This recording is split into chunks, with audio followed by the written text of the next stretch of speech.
सुप्रभातम। प्रकरण चल रहा है संस्कृत साहित्य का इतिहास, जिसमें से अगला नाटक है वासव दत्ता। प्रतियोगंधरायण और मुद्रा राक्षस नाटक हमने देखा है, गद्य काव्य।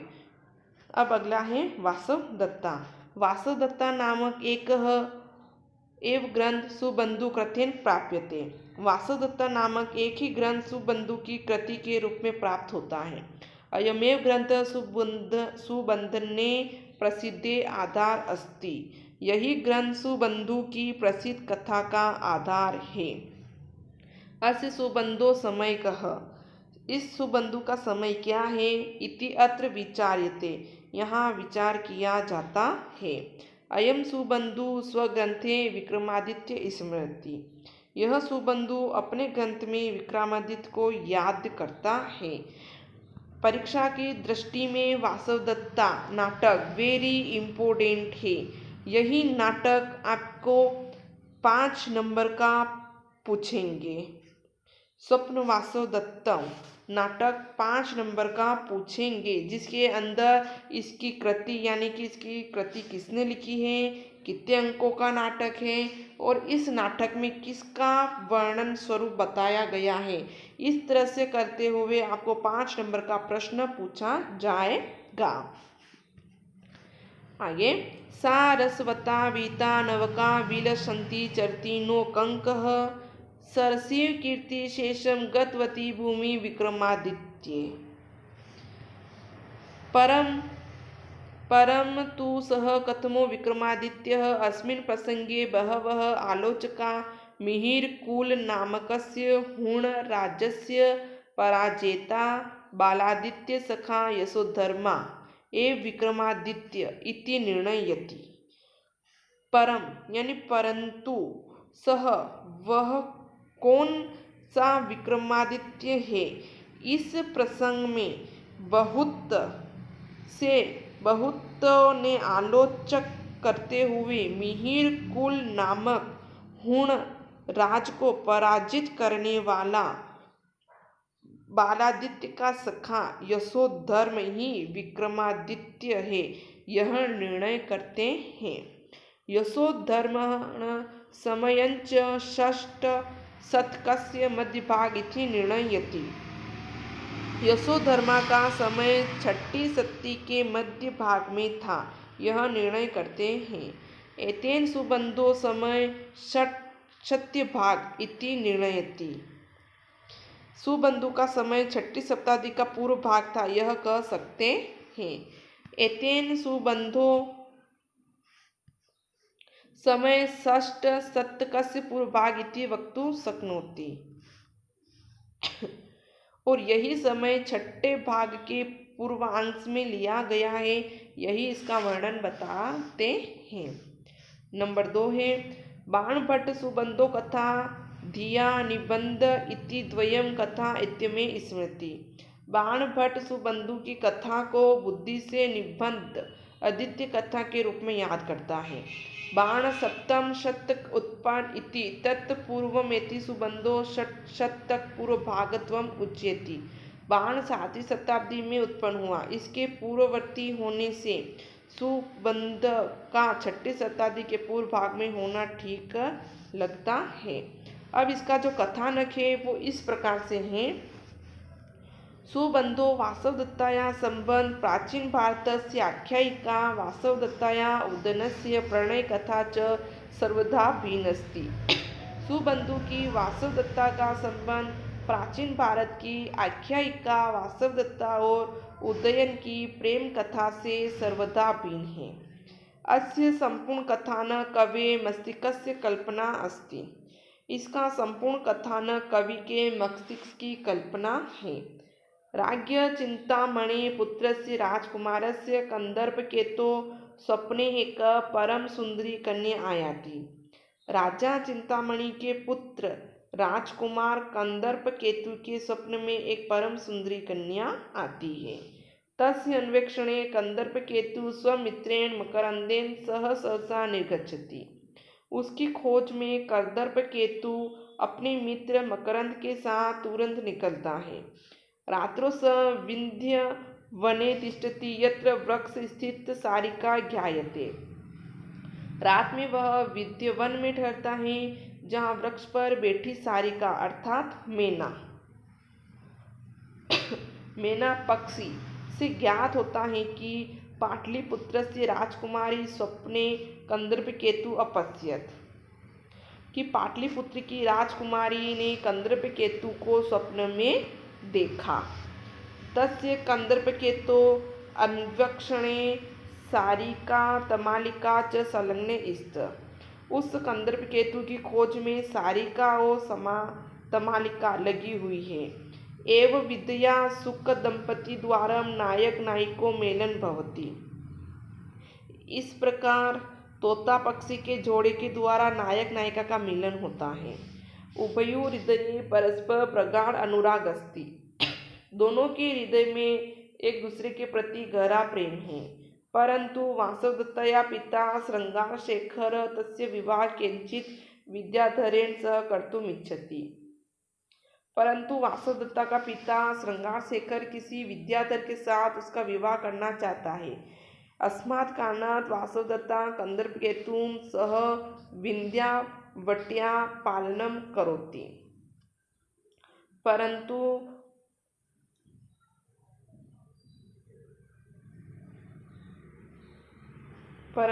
वासवदत्ता का पिता श्रृंगारशेखर किसी विद्याधर के साथ उसका विवाह करता है। इस कारण से वासवदत्ता कंदर्पकेतु के साथ विंध्यावटी में आ जाती है। तत्र कंदर्पकेतु बिना एकाकी रूपेण वने भ्रमणार्थ गच्छति, वहाँ कंदर्पकेतु के बिना वह अकेली वन में घूमने जाती है। ताम प्राप्य अर्थ किरातानां समूहद्वय संघर्ष भवति, उसको पाने के लिए किरातों के दो समूह में संघर्ष होता है।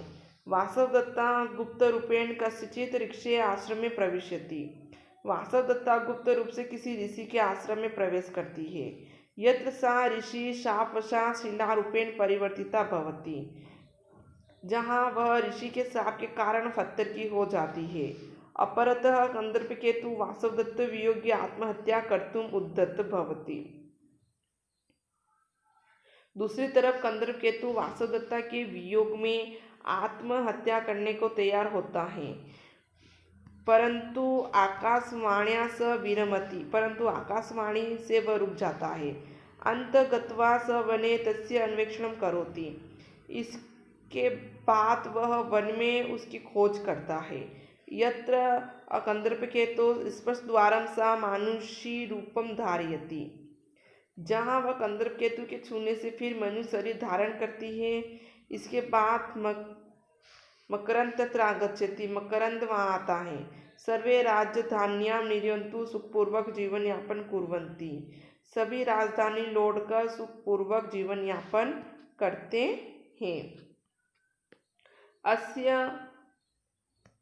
अस्य वासवदत्ता कथा अति स्वल्प निर्जीवा च अस्ति, इस वासवदत्ता की कथा छोटी सी और निर्जीव है। परंतु कविना सुबंधु स्वप्रतिभाया सुंदर वर्णेन हृदया वर्जित कृते, परंतु कवि सुबंधु ने अपनी प्रतिभा द्वारा सुंदर वर्णन से चित्ताकर्षक बना लिया। अब इसकी काव्य विशेषता क्या कहती है कि अस्य वासवदत्ताया प्रशंसाया बाणभट्ट लिखित हर्षचरिते, इस वासवदत्ता की प्रशंसा में बाणभट्ट हर्षचरित ने लिखा है। कविनाम उल्लग्धपूर्वे नूनम वासवदत्तया शक्ति पांडुपुत्राणां नूनम वासवदत्तया, जैसे कि कहा है शब्द अर्थ अलंकार रसो सोष्ठे वासवदत्तया तुल्ययां को अपि अन्य ग्रंथो न अस्ति तद अध्ययन प्रतिभासे। शब्दार्थ अलंकार रस सौष्ठ से वासवदत्ता की तुलना में अन्य कोई भी गद्य ग्रंथ नहीं है, यह उसके अध्ययन से लगता है। वहाँ शब्द सौष्ठ जैसे अद्भुत पूर्व सर्वोपति चक्र चूड़ामणि श्रेणी शाण कोण कश निर्मली कृतचरण खल नृसिंह इव दर्शित हरिणी कश्यपु क्षेत्र दान विस्मय। आगे देखिए यहाँ पर तो ये सिर्फ इतना बताया हुआ है कि यहाँ पर जो शब्द सौष्ठव बताया गया है, यानी कि शब्द अलंकार बताया है, उसके लिए यहाँ पे ये समृद्धि की लाइनें बताई गई हैं। विरोधाभास, यहाँ पर विरोधाभास अलंकार है, जैसे कि विरोध अपि सुमना धृत्य राष्ट्र अपि गुणप्रिय समानुगत्य अपि सुधर्माश्रित। विरोधाभास अलंकार के रूप में यहाँ पे चिंता निर्माण के बारे में कहा गया है। और परिसंख्या के बारे में बताया गया है। छल कपट, दो प्रकार की जिह्वा, नेत, उट्टयन आदि के बारे में, परिहास्य के बारे में बताया गया है। फिर कहा है वासवदत्तया आख्यायिका ग्रंथा कतिचिन श्लोका अपि यत्र तत्र निवेशिता सन्ति, कि वासवदत्ता की आख्यायिका ग्रंथ होने से कुछ श्लोक भी यहाँ वहाँ दिए गए हैं जो सुबंधु पद्य प्रणय पाठो प्रकटी भवति, जो सुबंधु की पद्य रचना से प्रकट करते हैं। इदम सत्यम यत् प्रकारकम वाक्य विन्यास क्लिष्टताम भजते कृतिम आश्रयति, यह सत्य है कि इस प्रकार का वाक्य विन्यास क्लिष्ट होता है, कृत्रिमता पर आधारित होता है।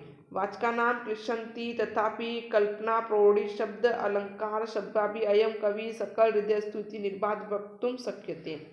पाठकों को कठिन लगता है, तथापि प्रौढ़ कल्पना शब्द चयन अलंकार सज्जा से यह कवि सबके हृदय में स्तुत्य है, यह निर्बोध कह सकते हैं। यद्यपि बाणस्य इव रमणीयार्थ प्रतिपादन समय रमणीय शब्द सृष्टि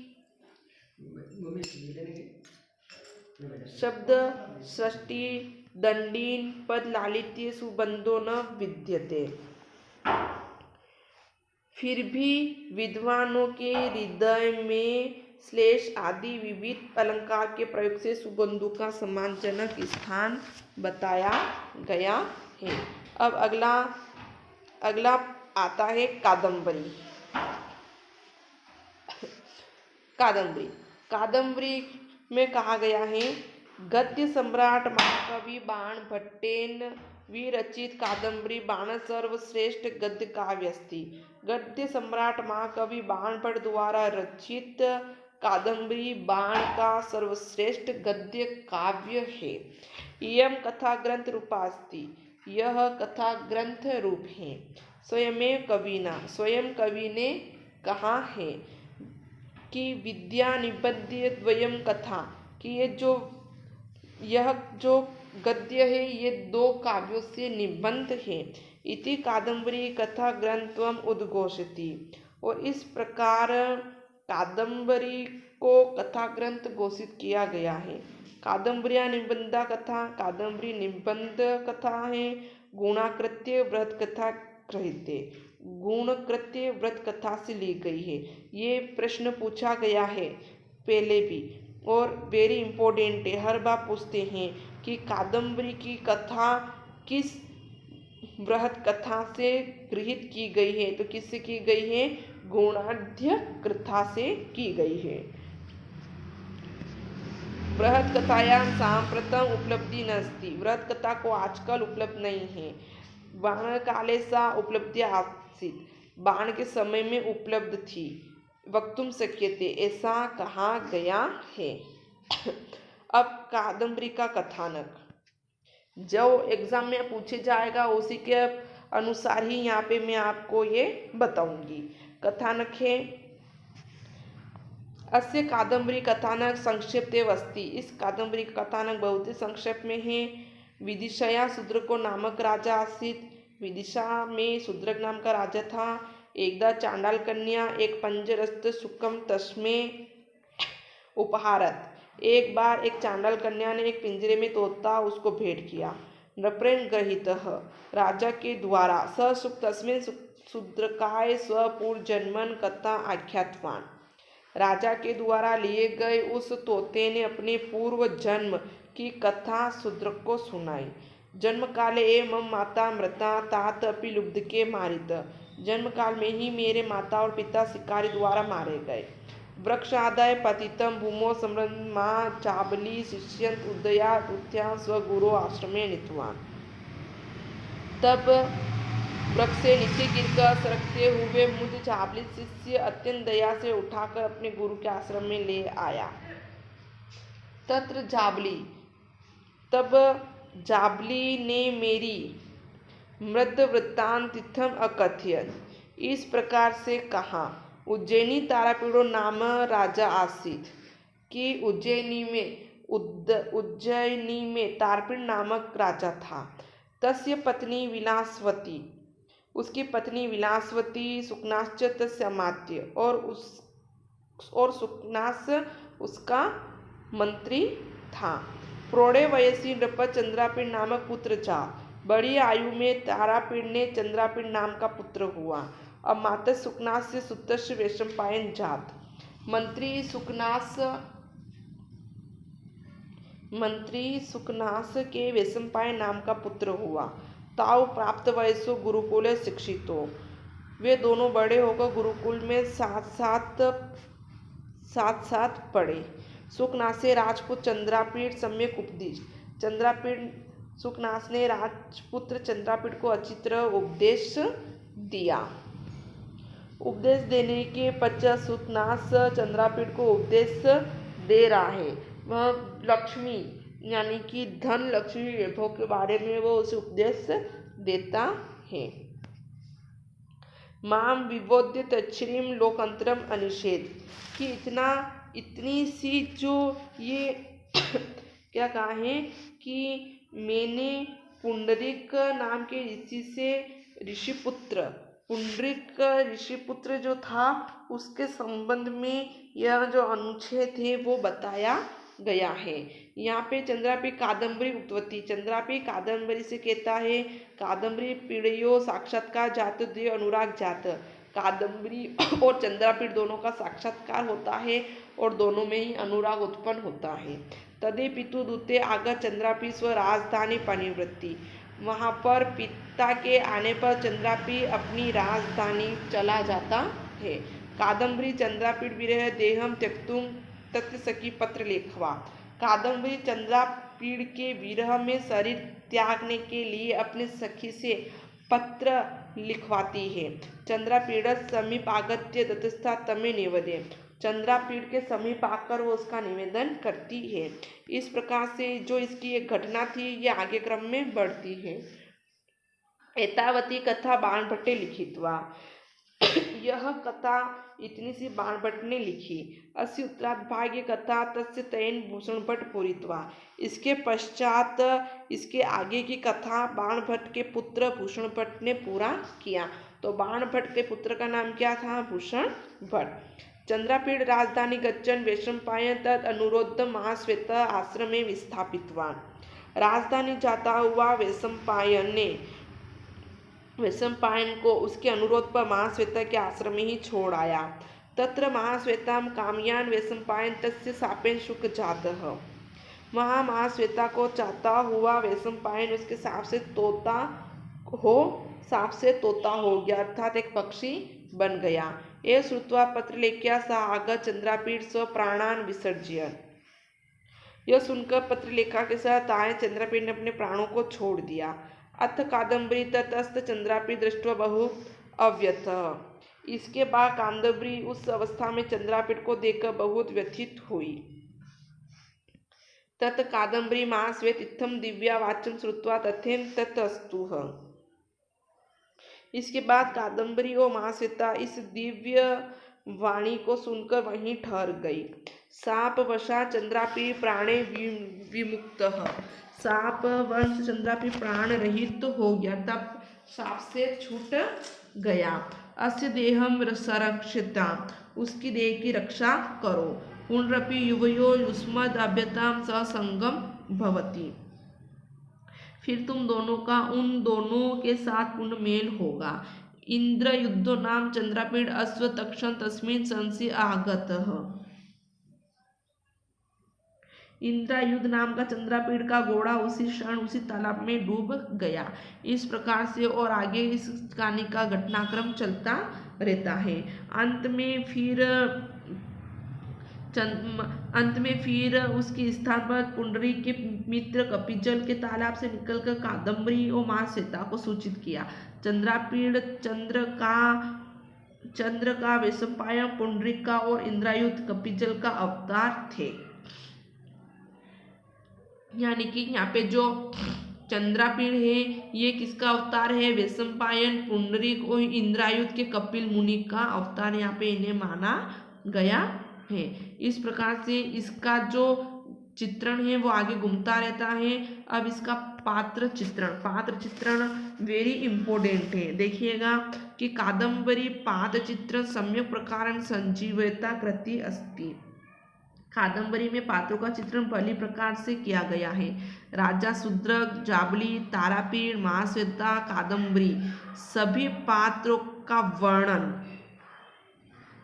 पात्रों का वर्णन किया गया है। तानी वाचकाना पूर्व स्थानीय प्रतिभानी, जैसे मानो वाचकों के सामने खड़े हों। एकत्र पाठक यदि सब्बर सेना प्रणय पठित्वा, एक और वाचक सब्बर सेना के प्रणय को पढ़कर विस्मय विष्ट भवती, अचंभित हो जाता है। जाबले आश्रम दृष्टवा, जाबली आश्रम को देखकर अस्तम इति कणन भवती, हृदय के अज्ञान से मुक्त हो जाता है। और घटनाक्रम जो है वो आगे की ओर बढ़ता है। इस घटनाक्रम में सरोवर का वर्णन सुनकर कौतूहल मच जाता है। और सुकनास उपदेश को सुनकर हृदय निर्मल दर्पण की तरह हो जाता है। दूसरी तरफ राजा अंतपुर का वर्णन सुनकर हृदय हरा भरा सा प्रतीत हो जाता है। कादम्बरी का यही वर्णन है कि कादम्बरी किसी से भी कम नहीं नापी गई है। अब कादम्बरी की विशेषता ये बताई गई है। इसकी विशेषता यह है कि कादम्बरी के जो पात्र हैं वो अत्यंत दुर्बल हैं। वह कादम्बरी से सुलभ हो, जो पात्र दुर्लभ थे इसमें वो सुलभ हो गए हैं। इसका कलापक्ष विभावना है और उतना ही अलंकारों का प्रयोग किया गया है। अर्थ के चयन में, शब्द गूंजने में न केवल गद्य का अपितु समस्त संस्कृत साहित्य को भी बढ़कर कादम्बरी को बताया गया है। इसमें सुंदर पदावली की रचना की गई है। सुंदर आकृतियों का वर्णन किया गया है और श्रृंगारस आदि का प्रयोग इसमें किया गया है। आज का जो ये टॉपिक था कादम्बरी का जो कथानक था वह पूर्ण हुआ। धन्यवाद।